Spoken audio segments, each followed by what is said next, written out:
Soy Alfredo Envid y soy el coordinador de una asociación que se llama Asociación de Medicinas Complementarias.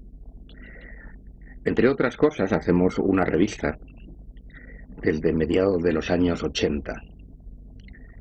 A principios de los 90, recibí un artículo que me mandó un enfermo suizo, firmado por el doctor Peter Duesberg. Y me quedé muy sorprendido, porque Duesberg decía sobre el SIDA todo lo contrario de lo que nos habían enseñado. Lo leí varias veces, lo traduje y lo publicamos en nuestra revista. Después de eso, tomé contacto con él, en California. Duesberg era profesor de biología molecular en la Universidad de Berkeley. Había sido el primero en hacer el mapa genético de un retrovirus y estaba considerado por el doctor Gallo como el mejor retrovirólogo de su generación. Es decir, que no era ningún bocazas. Tenía un currículum impresionante y había sido candidato incluso al premio Nobel. Fue él, entre otras cosas, el que descubrió los genes del cáncer. Tenía una beca que solamente veintitantos científicos tenían en Estados Unidos. Es decir, estaba situado dentro de los veintitantos científicos de élite más importantes de Estados Unidos. Duesberg me explicó que había muchos otros y me dio los contactos. Había un grupo que se llamaba Rethinking AIDS, que se acababa de formar en ese momento, que agrupaba decenas de científicos del más alto nivel de la ciencia oficial, de la ciencia más ortodoxa, que decían que todo lo que se había dicho sobre el SIDA era falso. Así que me lo tomé en serio, no se trataba ya solamente de un artículo, sino que hicimos un monográfico entero de 400 páginas y organizamos un congreso en Barcelona.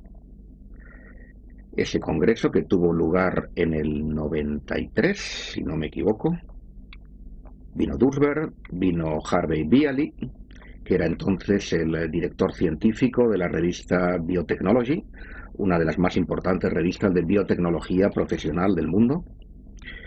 Vino Alfred Hassin, que era un hombre ya retirado, inmunólogo, y además con otras dos especialidades médicas, profesor emérito de inmunología y muchos otros.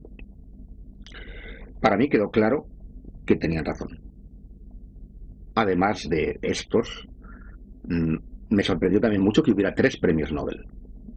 Y me sorprendió mucho de que no nos hubiéramos enterado, ninguno, de que había 3 premios Nobel y decenas de científicos cuestionando la hipótesis oficial. Eso ya de por sí debe invitaros, a los que estáis viendo esto, a poner un punto de interrogación en lo que es el dogma del SIDA. Implica que hay una censura en la ciencia. De hecho, esa censura, muchos de estos científicos la han vivido.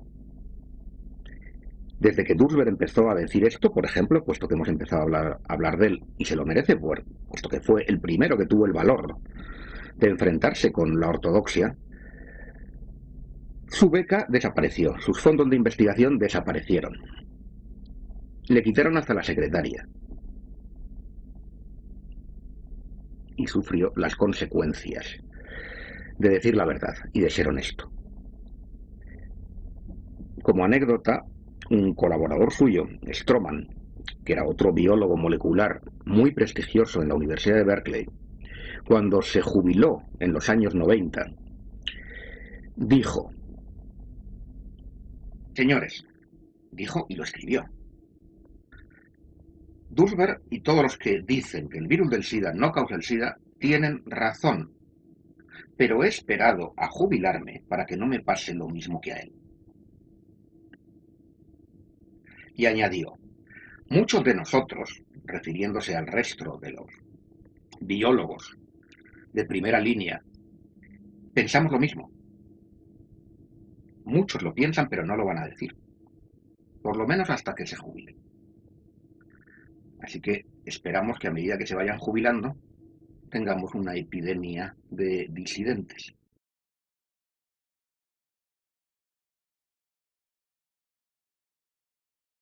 En realidad, todo el mundo piensa que esta cuestión del SIDA empezó en los años 80. A mi juicio empezó mucho antes.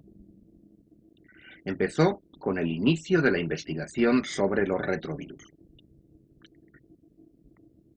El llamado virus del SIDA es un retrovirus, una familia especial de virus. La investigación masiva sobre ese tipo de virus empezó en 1971. ¿Por qué? Porque de pronto un montón de científicos se dedican a investigar sobre una particular familia de retrovirus que hasta ahora no había recibido prácticamente ningún interés. Esa es una pregunta. La respuesta para mí está clara, y para cualquiera que tenga sentido común, porque hay dinero de por medio, porque alguien paga esas investigaciones. ¿Y quién las paga? Pues muy sencillo.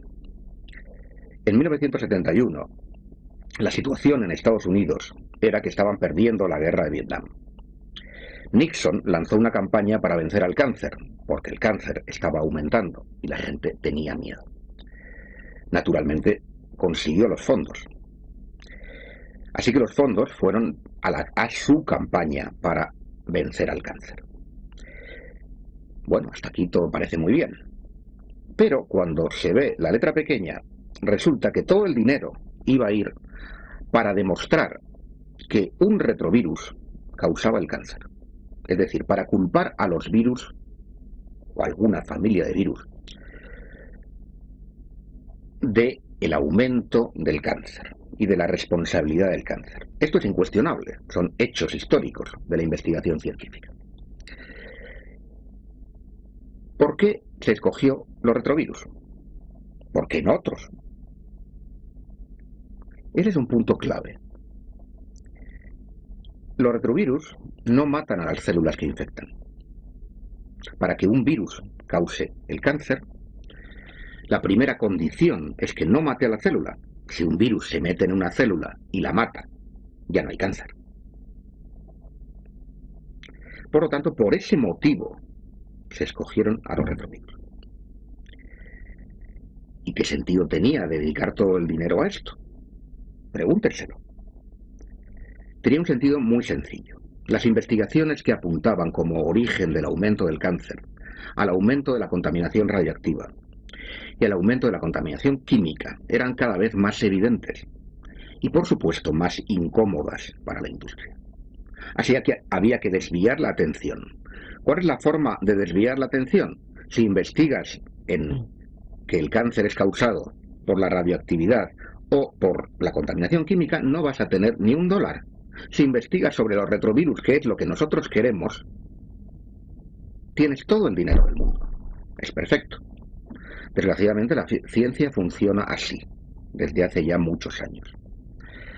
Así que hubo un parón total en la investigación de los orígenes medioambientales del cáncer.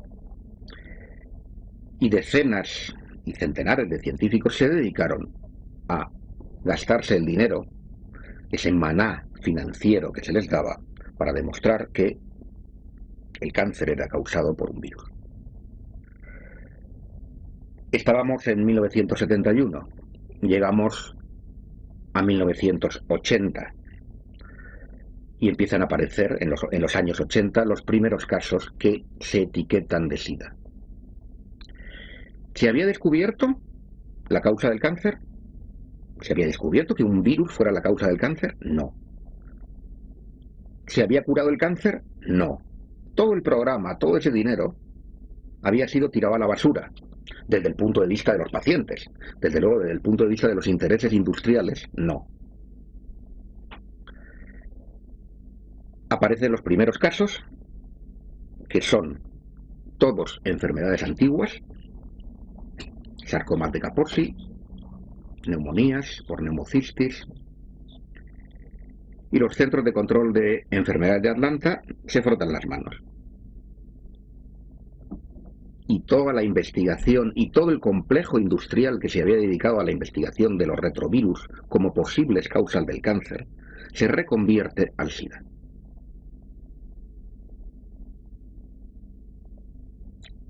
He dicho los Centros de Control de Enfermedades de Atlanta. Probablemente mucha gente no sabe qué son los Centros de Control de Enfermedades de Atlanta. Sin embargo, son unos actores importantes en todo esto y en toda cuestión sanitaria a nivel planetario. En realidad vienen desde el siglo XIX sus orígenes. Sus orígenes están en la Marina de los Estados Unidos. Los Centros de Control de Enfermedades de Atlanta deciden a nivel planetario sobre la salud mundial. La gente piensa que es la Organización Mundial de la Salud, pero es mentira. Son ellos los que deciden. Tienen en sus antecedentes el haber organizado fraudes de epidemias desde principios del siglo. En el tema del SIDA han jugado un papel crucial. Los Centros de Control de Enfermedades de Atlanta además tienen una división secreta que es el Servicio de Inteligencia de Epidemias. Es una especie de CIA médica. Es importante conocerlo. También han jugado un papel importante, especialmente en el SIDA en el tercer mundo. En África, por ejemplo, las máximas autoridades de la Organización Mundial de la Salud en 1984, en Ginebra, reconocían que no había ninguna epidemia, que no había ningún problema. Meses más tarde, había una pandemia. Otra cuestión que hay que preguntarse, ¿cómo es posible que en cuestión de meses la opinión de la Organización Mundial de la Salud cambie? La respuesta es muy sencilla. Cambiaron a los responsables. Los cambiaron por agentes de los Centros de Control de Enfermedades de Atlanta. Eso en nuestras publicaciones está dicho con nombres y apellidos, fechas, frases, etc. En África se organizó, por ejemplo, McCormick, que no solamente pertenecía a los Centros de Control de Enfermedades de Atlanta, sino también al Servicio de Inteligencia de Epidemias, a su división secreta, organizó una reunión en Bangui, en la República Centroafricana, donde convenció, díchose de otra forma, obligó a los africanos a que reconocieran un tipo de diagnóstico especial para África. Porque el SIDA no se diagnostica igual en una parte del mundo, aquí, que en otra, África, por ejemplo. Lo cual también es un poco fuera de lo habitual. Normalmente las enfermedades tienen criterios de diagnósticos que son iguales en todo el planeta, aquí no. En África puede ser negro, tener diarrea durante un mes, adelgazamiento y tos, y por definición tienes SIDA, sin ningún test. Así se construyó la pandemia. Hemos publicado en español los textos que hacen esa redefinición. Los textos de la Organización Mundial de la Salud, boletines epidemiológicos, página tal, número tal. Eso está a disposición de todo el mundo y está en nuestra web además. ¿Qué supone esto? Esto supone reconvertir las enfermedades endémicas, las enfermedades ligadas a la pobreza, tuberculosis, malaria, desnutrición, y renombrarlas como SIDA. Esto ya no es solo que unos laboratorios ganen dinerito vendiendo test y vendiendo tratamiento, test que por cierto hay que resaltar siempre que no sirven, y tratamientos que son tóxicos. Hay algo más, no es solamente una cuestión de beneficios económicos, hay una política detrás más grande, y eso es importante verlo. Los Centros de Control de Enfermedades de Atlanta varias veces en la historia han inventado epidemias. Un caso especialmente notorio fue el de la gripe del cerdo en 1976. Amenazaron con que una terrible epidemia se avecinaba sobre la población norteamericana y consiguieron que se vacunase a todo el mundo, concretamente a 50 millones de americanos, o casi todo el mundo. El resultado de eso fue que nunca hubo ninguna gripe del cerdo, pero sí los efectos secundarios de las vacunas. Los CDC siempre han jugado un papel importante en la definición de enfermedades. Por ejemplo, en España, donde estamos, el famoso síndrome de la colza fue decidido por los CDCs.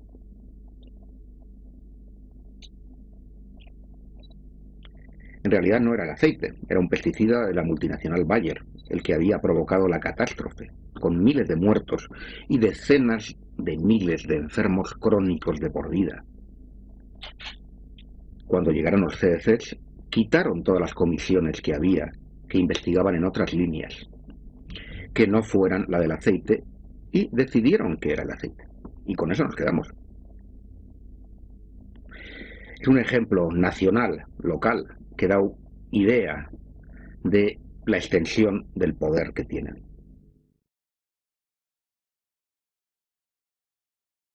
A propósito de África, probablemente hayáis oído hablar de que el presidente de Sudáfrica se negó a comprar AZT. Lo que tal vez no sepáis es quién intentó vendérselo. Fue el vicepresidente de los Estados Unidos de la época, Al Gore. Al Gore tuvo una reunión con Becky e intentó venderle rebajado el AZT que los blancos ya no querían, porque la gente no es tonta. El AZT no dejó a nadie vivo de los que lo tomaron a las dosis iniciales. Así que es muy representativo, a mi juicio, que el presidente del país más poderoso del mundo se dedique a hacer de mercachifle de las multinacionales para vender medicamentos tóxicos que los blancos ya no quieren a los negros. Afortunadamente, Becky se informó y rechazó la oferta, lo cual le trajo bastantes problemas, por cierto.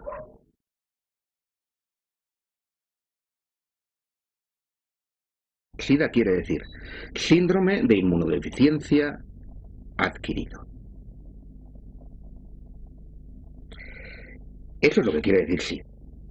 ¿Por qué puede ser adquirido? Pues mirad, antes de que se le atribuyera un virus, se sabía que había un síndrome de inmunodeficiencia nutricional adquirido. Era el SINA, que padecían los países pobres por no tomar suficientes proteínas. Si no tomas suficientes proteínas, si además tienes infecciones constantes, entre otras cosas porque no tienes acceso al agua limpia, tienes un síndrome de inmunodeficiencia adquirido.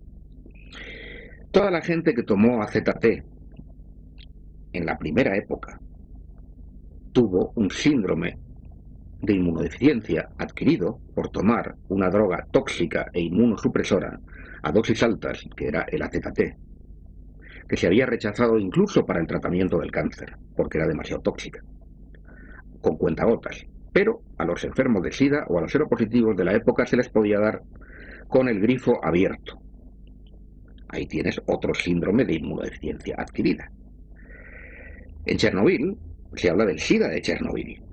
La contaminación radiactiva produce inmunodeficiencia, entre otras cosas, no solo cánceres.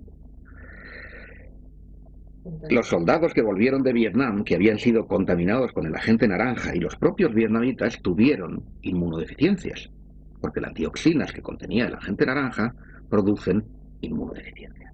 Todos esos son síndromes de inmunodeficiencias adquiridas. El SIDA ha existido siempre.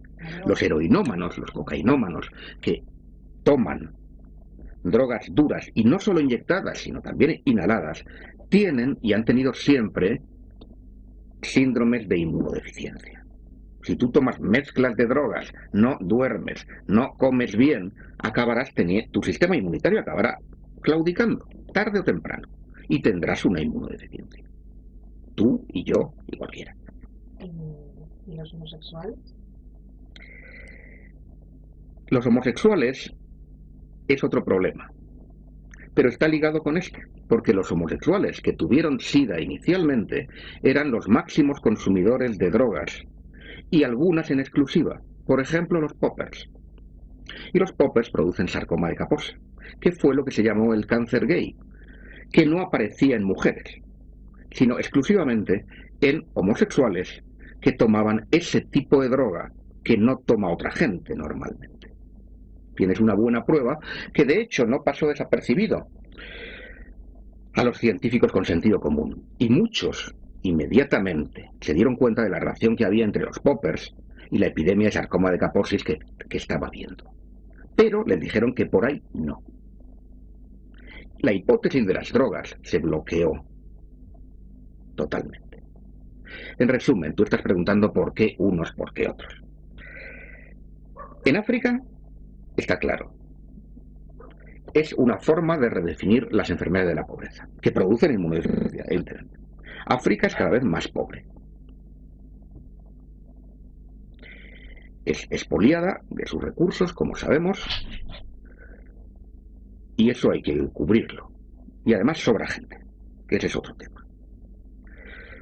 En Occidente, las drogas legales e ilegales que producen inmunodeficiencia son responsables de la mayor parte de lo que se ha llamado SIDA. En resumen.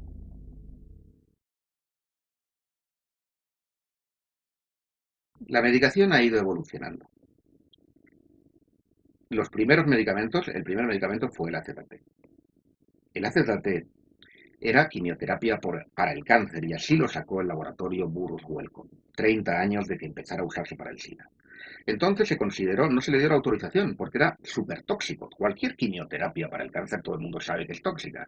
El sistema inmunitario se va a la porra, los glóbulos rojos se van a la porra y tienes anemia, la mucosa intestinal se destruye, etcétera, etcétera. Pero este era todavía más, así que no se aceptó. Ni siquiera como se da la quimioterapia no se da en continuo. Se da a dosis fraccionadas, se hacen análisis antes de cada ciclo. Aquí no. Aquí se dio, usted tómelo ya de por vida, a dosis muy altas. Y como digo, no quedó nadie. Se cargaron a todo el mundo. La medicación que se da ahora, los antirretrovirales de ese tipo, y el AZT incluso se sigue dando, pero a dosis mucho más pequeñas. Se mezclan con otros medicamentos. Pero de cualquier modo, el problema no es el tratamiento. El problema es el diagnóstico. Los primeros test que se hicieron fueron el test ELISA. El test ELISA, hay que saber que se patentó el mismo día en el que el doctor Gallo se presentó con la ministra de Sanidad ante las cámaras de televisión para decir que ya sabían qué es lo que pasaba y que era un virus el que causaba esas enfermedades.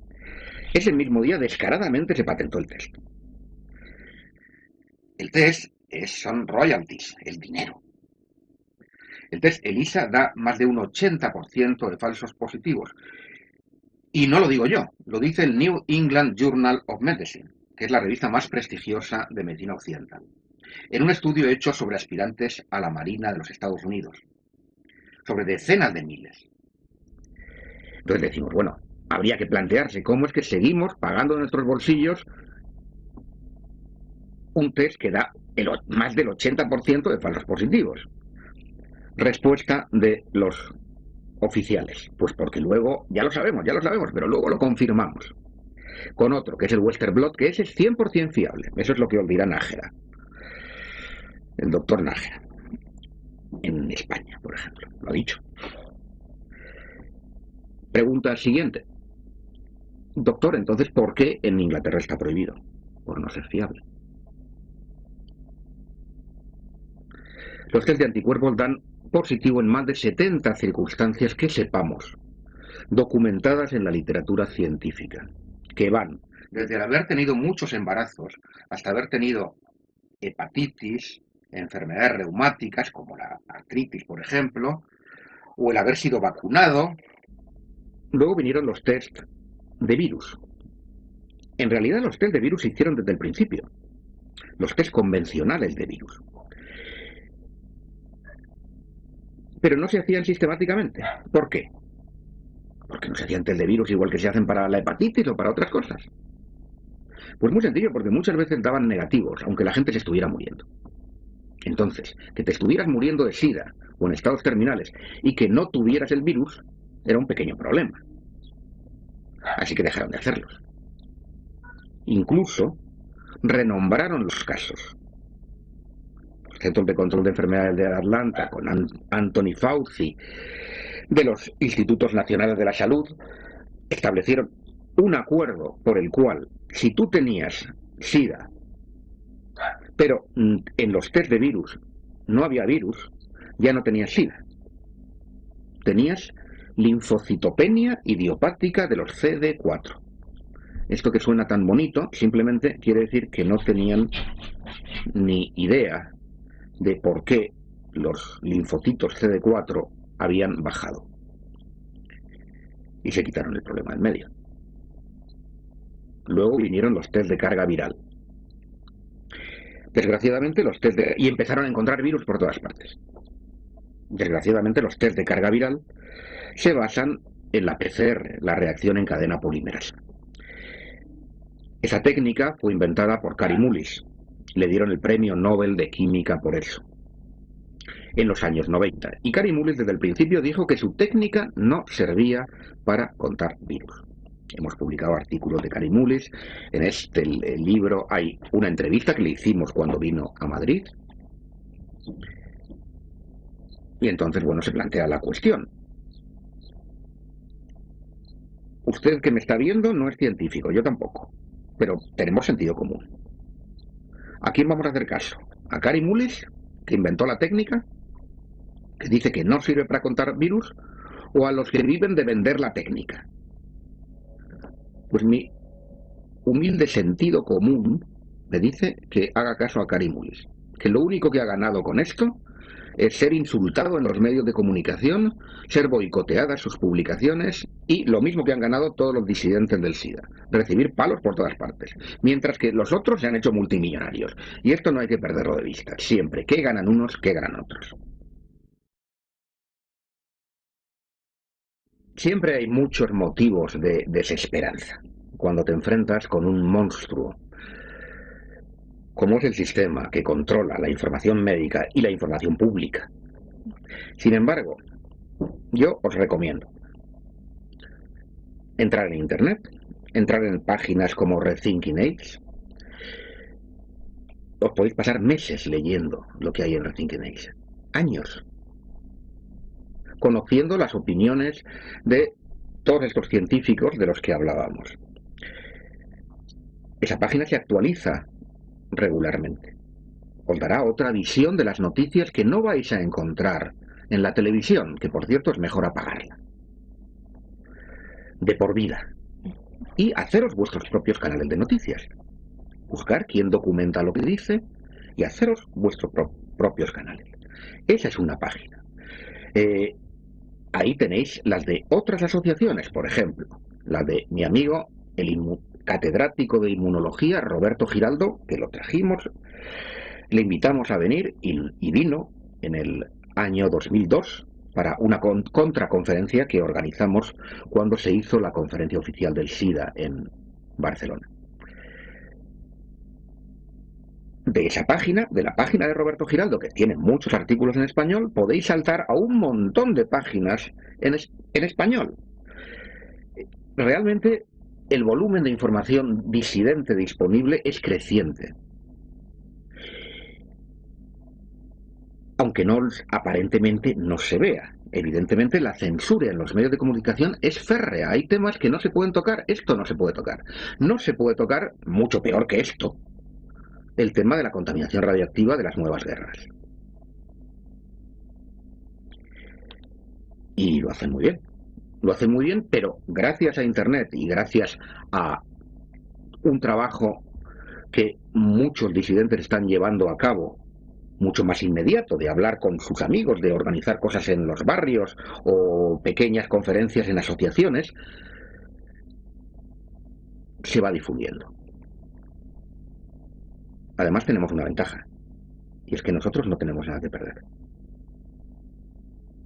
sobre ellos.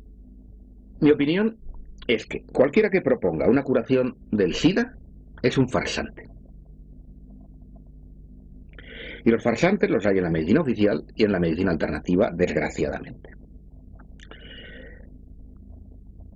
Lo más importante en el tema del SIDA es anular el vudú, ayudar a que la gente pierda el miedo. Es la información.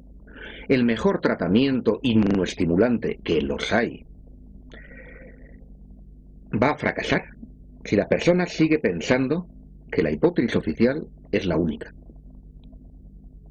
Desgraciadamente, muchos terapeutas alternativos no cuestionan la hipótesis oficial y se limitan a dar algo que tendrá su efecto, más o menos según lo que den.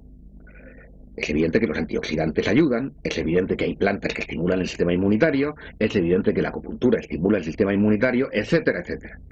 Las alternativas son múltiples y simplemente la relajación estimula el sistema inmunitario.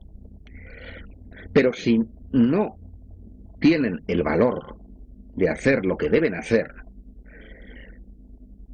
desde mi punto de vista, van a fracasar. Lo que tienen que hacer es ayudar a que la persona tenga otra información. Eso me parece el punto fundamental de cualquier terapéutica. Mi opinión es que ni siquiera hay que analizar el motivo. Lo hacemos habitualmente, de por qué una persona va a ser positivo, porque cuando decimos que hay 70 circunstancias conocidas, publicadas, una lista famosa con referencias bibliográficas, la mayor parte de ellas no todas, de la literatura más oficial, eso no quiere decir que sean todas las situaciones. Hombre, yo siempre pregunto, por ejemplo, si has tenido una hepatitis, si has tenido alguna enfermedad autoinmune, etcétera. Pero esa lista no es todo. Probablemente hay muchas más cosas que no sabemos. Eso no es lo importante. Lo importante no es por qué han dado seropositivo, sino que te des cuenta de que ser seropositivo no tiene nada que ver con que estés infectado con un virus asesino. Y mucho más con que estés condenado a muerte. Eso es lo importante que hay que transmitirle, a mi juicio, a los seropositivos. Y que, de nuevo, es lo mismo que a los otros. Es la información. Y que ellos mismos se hagan su opinión. Yo siempre les digo, no me hagas caso a mí, ni hagas caso al médico oficial. Hazte tu propia opinión. Hay que anular el vudú. El vudú produce miedo. Está demostrado que los linfocitos T caen en picado con el simple anuncio de la seropositividad. El simple anuncio de la seropositividad ya hace que tu sistema inmunitario baje. Y de hecho, hay trabajos de Anthony Fauci de los años 70, de los que no se habla nunca, donde se demostraba que un estrés hacía descender los linfocitos T4 concretamente, que no son el sistema inmunitario, esa es otra cuestión. No os centréis en las cifras de T4. Los T4 en inglés se llaman helpers, ayudantes, por algo. No son los directores de orquesta como lo plantean panfletos oficiales financiados con el dinero de los bancos. En resumen, la información de nuevo. Anular el miedo. Ese es el tratamiento fundamental. Yo hay mucha gente que es seropositiva que no la trato. Le enseño a relajarse, le doy otra información y me pongo a su disposición para aclararle las dudas que pueda aclararle. Cuando organizamos la contraconferencia a la conferencia oficial de Barcelona en el 2002, conseguí la lista de las asociaciones que sponsorizaban la conferencia. Esto es importante, porque quien paga tiene algún interés en la conferencia oficial. Nos encontramos los habituales laboratorios farmacéuticos, muchos de ellos ligados a la industria del SIDA. Pero también nos encontramos otras instituciones que tal vez no conozcáis. Por ejemplo, nos encontramos a los Centros de Control de Enfermedades de Atlanta. Nos encontramos a los Institutos Nacionales de la Salud americanos, el NIH. Esto también es fácilmente comprensible porque han jugado un papel muy importante en la difusión de la hipótesis oficial del SIDA y tienen directos intereses. Pero luego había otras asociaciones que aparentemente no los deberían de tener. Por ejemplo, el Population Council. Por ejemplo, USAID. Por ejemplo, el IPPF, que es la Federación Internacional de Planificación Familiar. Sale de las asociaciones de eugenesia americanas. El primer Congreso Internacional de Eugenesia se celebra en 1912 en Londres, no en Berlín, Londres. El segundo en 1921 en Nueva York.